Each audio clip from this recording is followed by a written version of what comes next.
Darcy, and today I'm going to do a book review on the book Wayside School Gets a Little Stranger by Louis Sachar. Wayside School Gets a Little Stranger is the third book of the Wayside School series. This book mainly talks about the kids and teachers on the 30th story of Wayside School. Let me tell you a little bit about Wayside School. Wayside School was accidentally built sideways. It was supposed to be built 1 story high with 30 classrooms all in a row. But instead, the builder accidentally built Wayside School 30 stories high with 1 classroom on each story. The kids at Wayside School all have strange teachers. Some teachers even have magic. Ooh, kind of like a fairy. Now, I'm going to tell you what happened in this story. The kids on the 30th story of Wayside School have a nice teacher named Mrs. Jewls. This is Mrs. Jewls. Isn't she pretty? Mrs. Jewls is going to have a baby. The doctor says she shouldn't walk up all those 30 flights of stairs every day, so she has to stay at home. The kids are going to have a substitute teacher named Mr. Gorf. There's something you should know about Mr. Gorf. Mr. Gorf is the son of Mrs. Gorf. This is Mrs. Gorf. Mrs. Gorf turns kids into apples. Wow, that teacher sure has big magic. But Mr. Gorf does not turn kids into apples. Instead, he steals people's voices. I would not want a teacher who steals my voice at my school. This is how Mr. Gorf gets people's voices. If you look closely, he has a third nostril. That middle nostril can suck up your voice. Wow, that's a little scary. I'm going to put him next to the blackboard.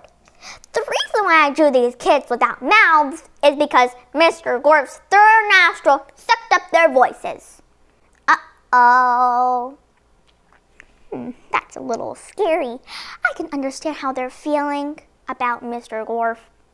That's a little bit too scary to happen in real life.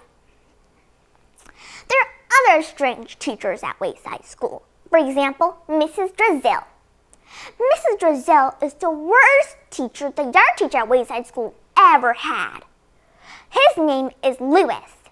Mrs. Drizzle came back to Wayside School where Louis works. I can tell that Louis is nervous.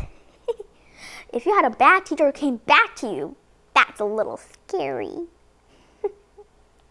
If you want to find out what happens to these strange teachers at Wayside School, you can definitely find out by reading this book. Okay, back to the book. My favorite part of the book is when the principal, Mr. Kidsutter, makes a new rule. I'm going to read this section to you. So he says, "I hate doors," shouted Mr. Kidsutter. "It's a dumb word.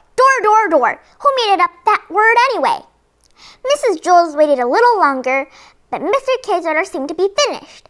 "Some people just don't like doors," she said. "I have made a new rule," declared Mr. Kidsutter. "You may no longer say that word. You know what word I mean, but don't say it. Instead, I have made up a new word for you. Guzak. Open the guzak. Shut the guzak. Lock the guzak. Don't you think that's a better word? I do. From now on, that other word is a bad word. I have made my decision." Everyone turned around and looked at the guzak.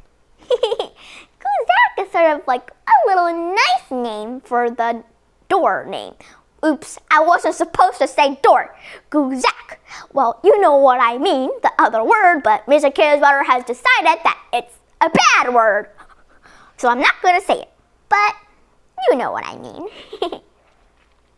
Even though this book is very funny, I still don't like it when Mr. Gorf steals the kids' voices.